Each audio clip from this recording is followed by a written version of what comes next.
I am Iron Man.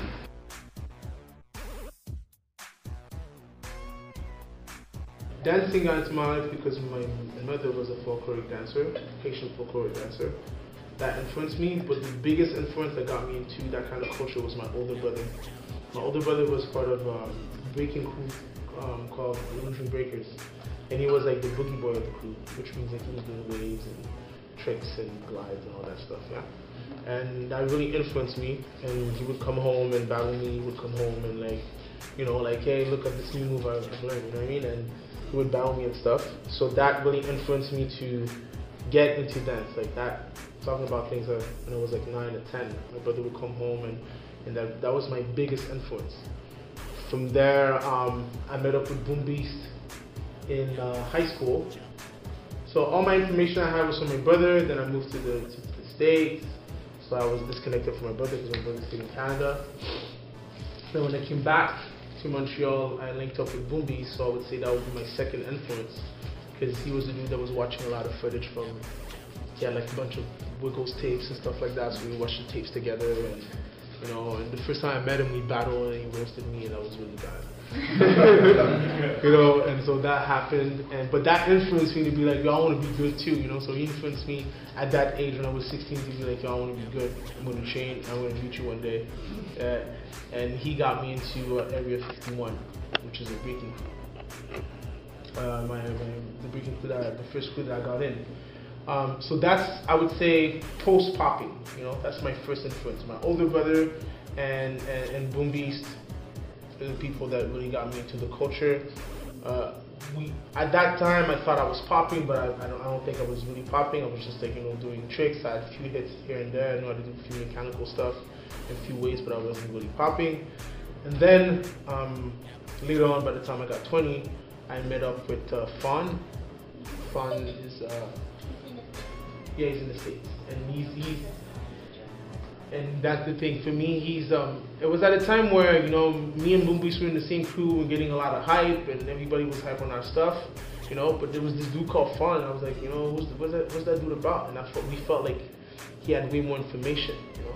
We didn't have all the information that he had, so we humbled ourselves and decided to say, you know what? Even though all that hype is around us, we're going to go and meet with you, and we wanna learn. So he coached us, we learned some stuff. Like, he introduced us to the realness of it, basically. Not necessarily coaching, but he introduced us to the realness of it and really merged us inside of it. And from there, he introduced me and Boom Beast to Frank Boogie. So Frank Boogie is another influence in my dance, in my early times in popping. And also he introduced us to Hitmaster Fish, which was another influence.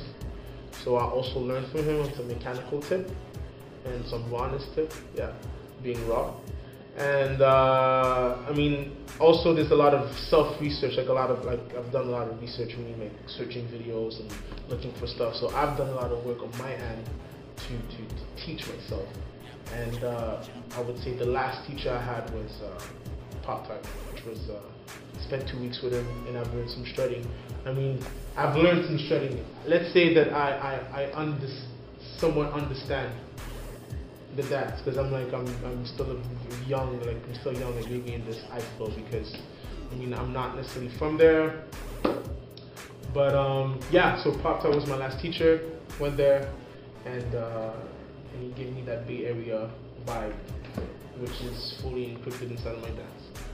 So that's, and then from there, like, I was influenced by watching other people like such Pop and Andre. For me, is like was one of my biggest influences. I saw the Japan versus USA. You seen that one? Yeah, like the really old one. Right? The old one, Japan. Like with Cherry. Yeah, you know what I mean, like.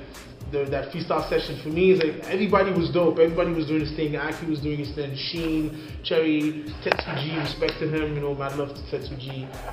Everybody was doing this thing. Legend, Dream Boogaloo. Got my mind blown for the first time I saw him do those studying, those waving concept. But who really blew my mind was Bob and Andre. And I was like, I want to dance like that. That was one of my first influence too.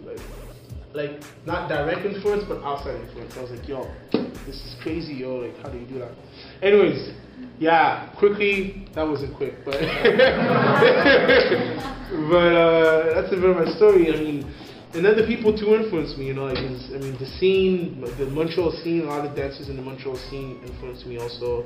You know, like I'm talking about peers like, you know, Namco, Venom, like I can name some more, you know, like we get influence here and there.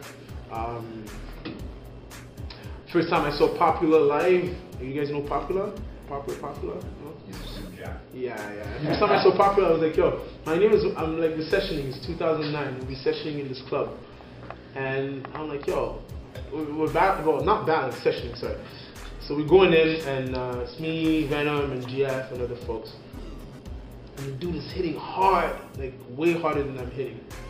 And I think in 2009 I had a reality check and I really worked on my hits that year.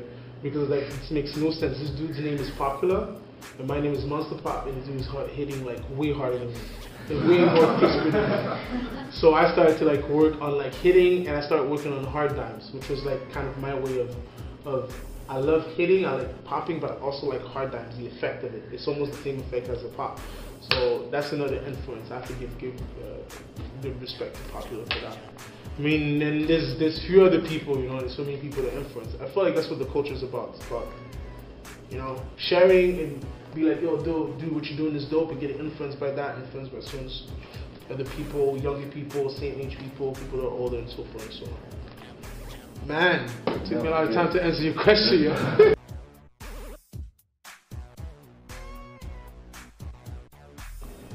So who I think are like really dope? That's what you're saying. Yeah. I mean, well, we have our city-owned Green Tech. Like you have to give respect to that. Dude is like what, 23? You know, he's 23. He's a young, yeah. You know what I mean? Like he's not a kid. I mean, he's a man now, but like dude is 23 now. So, you know, I knew him when he was a kid. Like when he was 16, but like, I'm joking. But no, like you know, you have to give respect to him. There's some folks in France that I'm really feeling right now, you know, like that whole West Gang crew, which is like Crystal, Ness, and Prince. Those guys are like putting in work, you know.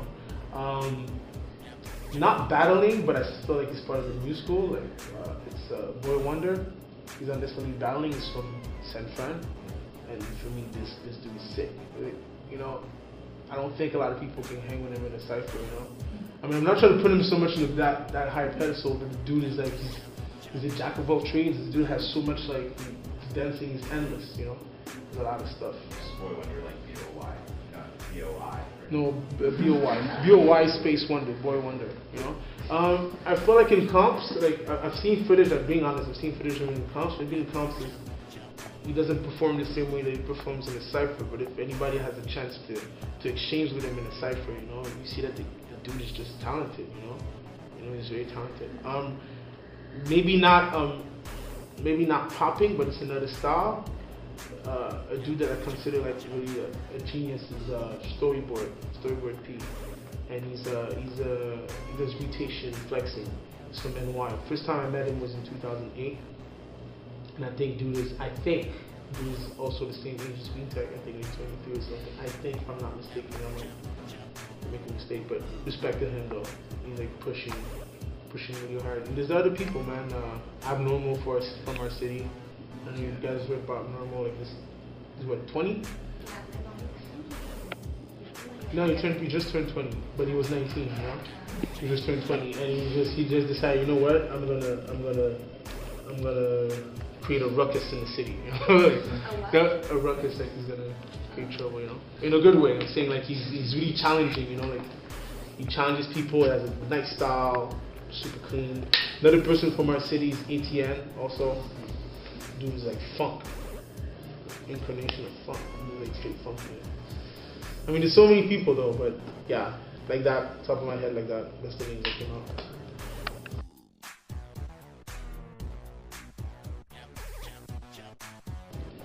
It's a thing that I used to share with students I had back then, or before, people that I used to be really close with, and it's respect, love, and humility. You know, sounds kind of cheesy, but it's true. You know, I feel like if you respect things will respect you back. You know, like you know how to you have to respect what's around you. You know, and that same respect is given back. You know, most of the greatest things that came out of this world came out of love, you know, because somebody had a love for a certain craft, created something. Like the Wright brothers out of love and wanted to learn how to fly, created a plane, you know, like so on and so on. So I feel like to put that love in your craft and humility, to stay humble and choose to always learn, you know, to always learn. Like, same example, like I remember I was sessioning and I was chilling with Abdel, and I'm way older than Abdel. I have way more, Abdel is abnormal.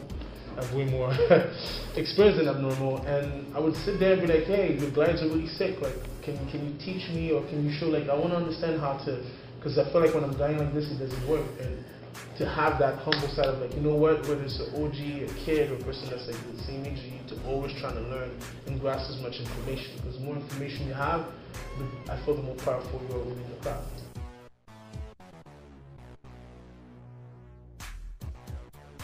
I mean, you know what? Like, you know what? I feel like it's part of the urban culture. It's part of hip hop. So I feel there's nothing wrong as long as it doesn't get too disrespectful to the point that it becomes physical and personal. You know. But people could just like, people don't have to like hold each other's hand and sing kumbaya, you know, like, you don't like each other, you don't like each other. But what's good though is like, you know what, it's like, oh yeah, you know what, this chick is from this crew, alright, cool, it's from the red t-shirt crew, alright, I'm gonna roast her, I'm gonna train. And then eventually you roast me, and I'm like, she roasted me, okay, cool, I'm gonna train some more, and then eventually I beat you, and then it goes like this, you know, and then people just love it. It could be healthy. I think it becomes unhealthy when people become disrespectful to a point where it becomes personal. This is where it becomes unhealthy, when people are, you know, not being correct by the way they talk to each other. But if it's just like rivalry, I think it's we need that. That pushes people, that pushes the game, for sure. Yeah.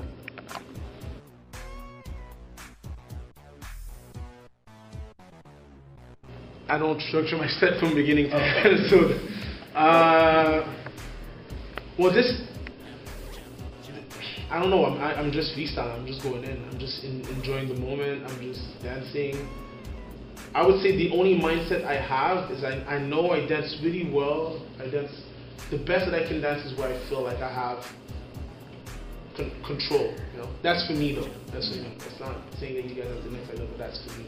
You know, when I feel like Neo in the Matrix, you know, and I just see the numbers, you know, like, you know, that's how I feel, you know, when I feel like, yo, okay, it's like making anything look fresh. Like, I'm like, it's just like organized chaos. It's like, it's not like I'm setting things, it's just like, I could just decide to do something like this, but for some reason, like, I feel like Neo in the Matrix, I'm gonna find some kind of animated way to like throw my arms and it's gonna work, you know. You know what I mean? Like that's my bad, I'm going deep. But that's how I feel like that's the best. Yeah, for me. Having fun, enjoying it. You know, really being honest with my dance, but feeling like my mind is like this, is like aligned with like me and what's higher than me. You know. But that's how I feel. I'm just going in. I just have to feel like I said. I always say that like Neo in the Matrix. When I feel like that, I'm good. Yeah. Is that how you feel in battles too? Like when you go through a structured tournament style, like do you save things or? When I go in a tournament, like I said again, the times that I perform the best is when I feel the way I said I felt. You know? And the times that I performed the worst is when I was stressing too much, or when I was trying too much, or when I was trying to throw things like, okay, let me pull out that move and this and that, and actually it didn't work. You know, so. But it depends. Everybody's different, you know. Everybody's different. For me, that's how I feel. But we're all different, you know. Maybe for somebody, he'll feel stronger pulling out some sets. Some people feel better just going off. I know Venom, for him, he just needs to go off. Him, it's not the Neo in the Matrix. For him, he just needs to go off. He just needs to go in, go off, and it's gonna happen, you know.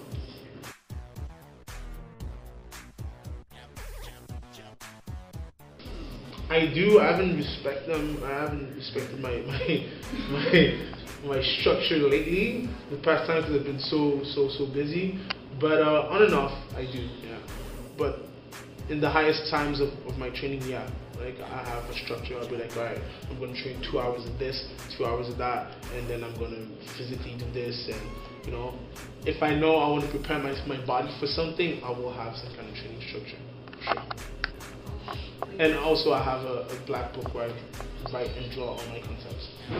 The time that I evolved the most, I feel are two things. Is yes, at a time when I would like have a strong structure when it comes to my training, but also at times where I would just stop dancing for a moment and just come back to it, and it's just as if like I fall in love with it again, and then like, oh, when I go off and it's just I'm freestyling, and it's just crazy things are coming out, yeah. So it's one of those two. Often I feel like I evolve the most.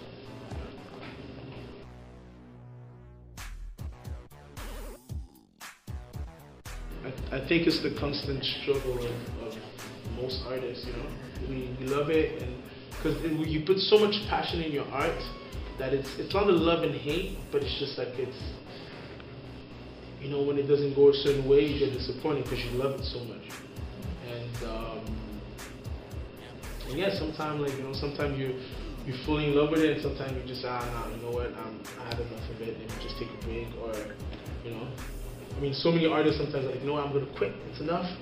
I had enough of this. You know, I'm not gonna do this anymore, and then you fall back into it. You know, it's yeah, it's just art. Art is like that. You know?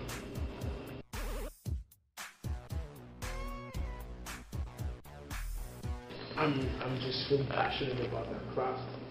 It's simple as that. It's like it's an honest passion. You know? It's you know, I just like doing it. I like thinking about it. I like to come up with concepts. I like to just sit down and then think of a whole show in my head. I like to sit down and think about like a video concept in my head. Like I like to draw things about this. I just love that craft. So that's why it brings me back all the time. Because even when I want to, if I would want to stop, I mean, it's so encrypted inside of me that, you know, I'll be sitting in a metro like this, and for some reason my fingers are going to start moving by itself, you know, so.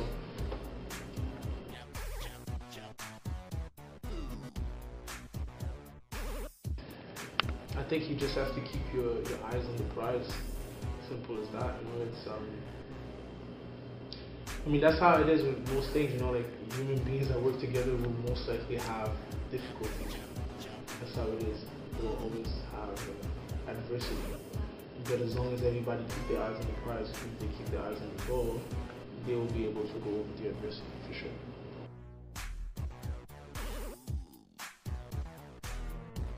I'll share. I'm trying to think. I would say after Juste Debout this year. After Juste Debout this year, I just felt like, man, I felt like my dance was enough to par to where in my mind I am in my dancing. It was just not depressing. It was just like, man, like I'm trying to push this craft and it's not. But the way I want to dance is not coming out the way it should be coming out. So it was kind of rough a few months after. What was the first thing that you did to like try and break out of that, like in terms of working on your dance? Having fun again, because that's the thing. It's like it's a push and pull. Like you focus so much into like pushing your dance and like, and you know, I feel like popping is like such a technical dance. So you're a technician. You know, you're a scientist. You know, you're a moving scientist. So you're a scientist about movements and stuff. So you there focus on that, but then eventually, you know, sometimes it sucks you dry, and then I fell back into like you just have fun, you know. As soon as you start losing the fun aspect, this is where you go off, you know, and focus back on some positive energy, you know.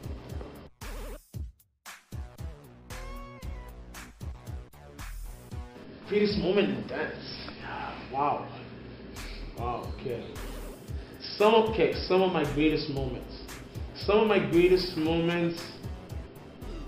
The second call, I called out a dude called Speedy from Tactical Crew when I was younger. He beat me once, and then I called him out again, and I was able to beat him. And I was really happy about that. This dude was really solid. Like this dude was like one of those dudes that you couldn't mess with. Let me go further back. Like I was like 16 or 17, beating Boom Beast. Because for a whole year, this dude was just like tossing me left and right. Like this dude had so much skills. You know, we go to parties and like I'm here battling against like one guy, but the guy's like with his whole crew, and then Boom Beast will come through and just roast everybody, like all 3 or 4 of the guys by himself. Like, you know, it was pretty crazy. So first time I beat him when I was, but that's like when I was younger, yeah. Buster Move 2005, so the first Buster Move when I battled against Boogeyman Lynx, and then when Twin Towers battled against Too Marvelous. Few of them. Franco Dragon, which was he's the artistic director, and I did a show. I did the show that aired on TV for Just for Laughs, and there was Salah in it, there was Yaman. It was the first time I met Salah, first time I met Yaman, and yeah, that was just great. It was like a great moment for me. Buster Move 2008, very important moment for me because I won that Buster Move, but also I came off a foot injury, and I was injured for like a year and a half. I couldn't really dance, and it was just like a high point for me because I so wanted to push that.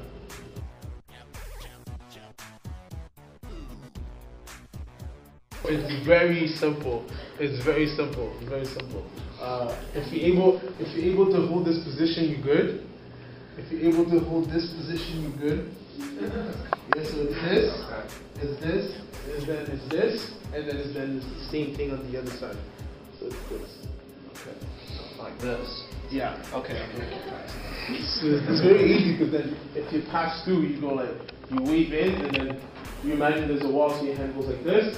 And then I cheat by going fast like this in a position. And then I keep on sliding to go this way. Then I go slide to go the other way. Okay. You've been working on that for a while. Yeah? Are you trying to do it?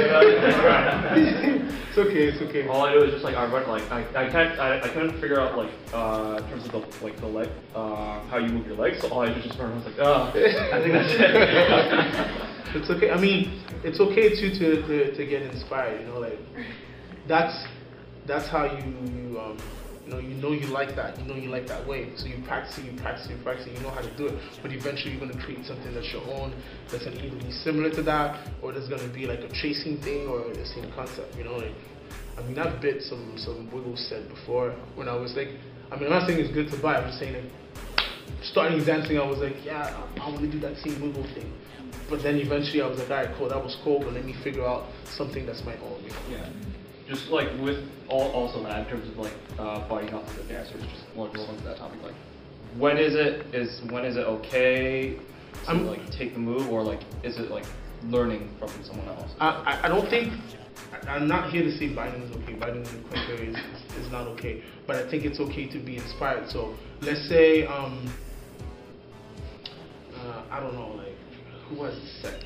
I can't really think of it much. But let's say you see a set and you really like it and you practice it and you practice it for yourself, yeah, because you like that concept. And then eventually you build it on your own. Build something that's your own. But if you go and take that set and rep with that, and you go in ciphers and rep and go in battles and rep, but this is where it's wrong. But there's nothing wrong getting inspired, learning something, and then breaking it down and then build something different with that, you know. Okay. So it's all about like taking the concept and then understanding the things behind the concept and building your own. Build on something else, yeah, because everybody gets inspired, you know, like I think every dancer has been inspired by another dancer. That's like, it's not even I think, every dancer has been inspired by another dancer. I've seen a move that was really cool and really loved it and wanted to do something like that, or wanted to move in some kind of way like that, and then did something else. You know, first time, like I said, first time I saw Andre in Freestyle Session 2001, I was like, geesh, I need to do how to do the show. I'm going to do this weird robot destructing machine thing, you know? Like, and you know what? Where did it take me? Do I look like Andre? No, I don't look like Andre. But people can understand. If I tell somebody, they'll understand the influence. You know, they're like, oh, okay, that's why he likes robot and animation and clean movements and stuff like that.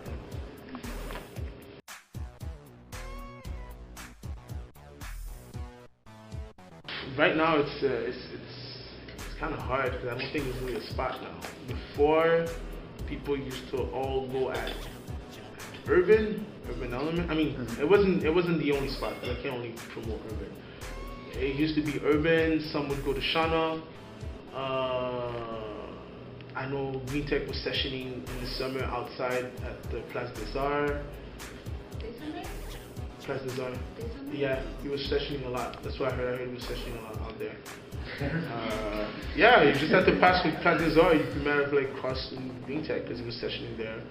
And but right now I can't. I don't think there's really a spot, and that's the thing. That should like we need to have a spot, like a spot with a session, a weekly session where poppers come through and session and exchange.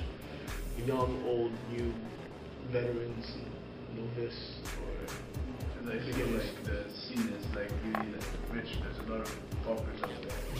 We don't get to see them except for like competition. But the thing is, that's the thing is everybody kind of trains on their own corner, and which is understandable too, because it kind of creates that healthy rivalry, like I was saying. You know, it's like, yo, I'm going to work on my stuff. Yeah, you're going to work on your stuff. Okay, cool. Yeah. But we still need to unite. I still believe that we need to unite and have something where we all come and unite. Like, you guys, you know, battling aside, it's just catch a vibe, you know. But it's understandable why folks are kind of separated.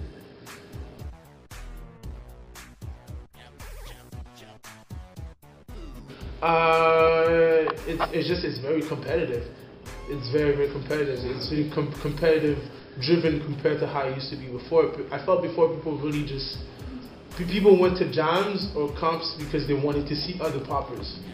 Oh snap, like I want to, you know, like instead of like having a tape or whatever, they just wanted to see other dancers and be influenced or have an influence and just catch a vibe. But now, like, you'll go in a competition and there won't be any ciphers. And people are just there they've been training and they're just there to kill stuff and just to win the competition and have the trophy and say, yeah, I won that competition, what? You know what I mean? So, I feel like that's what it is. That's what's lost, sadly. On the other side, though, like, I have to give props to that also for the simple fact that the skills got better. The skill, like, everywhere you go, you're going to find somebody that's skillful now, you know? Standards. You know, like a certain standard, exactly. Like, you know, everybody has somewhat of a decent robot, can wave, can have a decent touch, you know, can do decent stuff, you know, compared to how it used to be before. But on the flip side, too, I feel like there could be more originality. Yeah. I'm not dissing, I'm just saying there could be more originality before, you know, folks did doing whatever.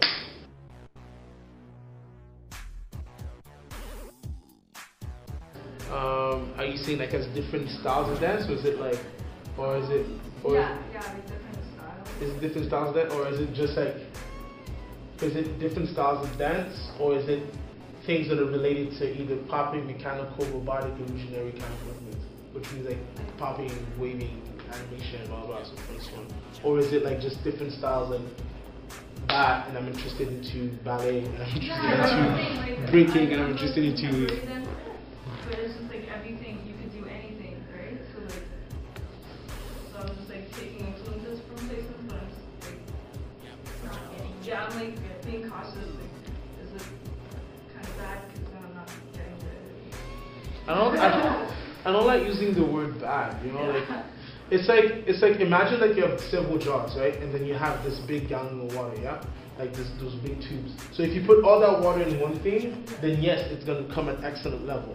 That's just the reality of things. So let's not use the word bad. So you could use that gallon and just put water in those different things, and it's just going to come at a novice or a normal or regular or close to okay level, yeah? But you'll be able to do several things. So it's just for you to know, like, what do you want to do, and also that if you want to become excellent in all those things, it's going to take way more time than somebody that would focus in one thing and become excellent. But I don't like using. Like what I would want. Just do what you want to do. I don't believe in like it's wrong. You know what I mean? But then the difference is like, what's your objective? You know, it's like, oh, I want to be like excellent within like 3 years. Well, okay, yeah, well, you can't become excellent in all those things in 3 years. You know, but if you love all those things, do it. You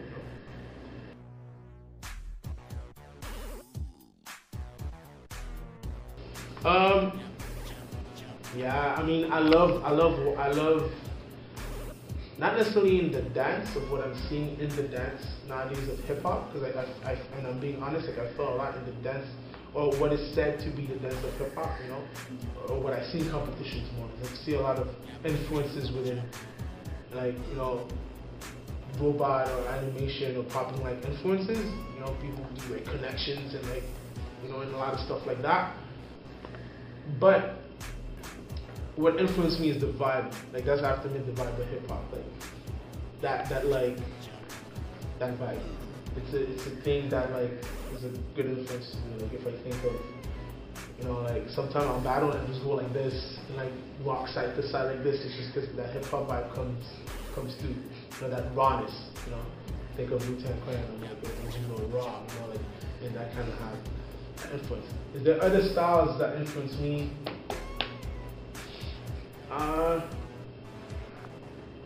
I like the vibe of b-boying. Is it an influence in my dance, the way I dance? I would not say, but I love watching it though. I really love watching it. It's really cool.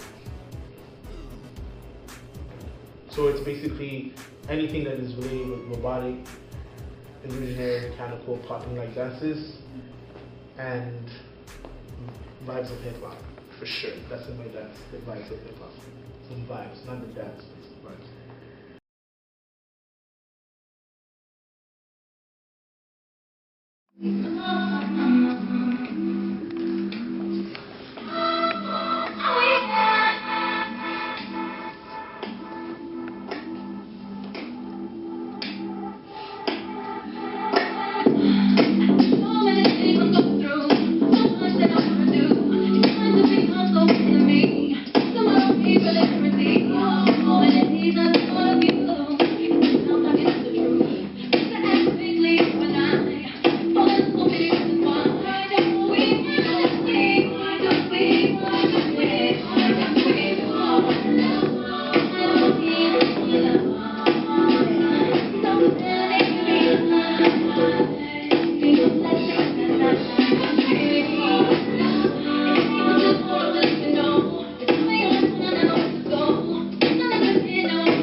MSSD. MS13.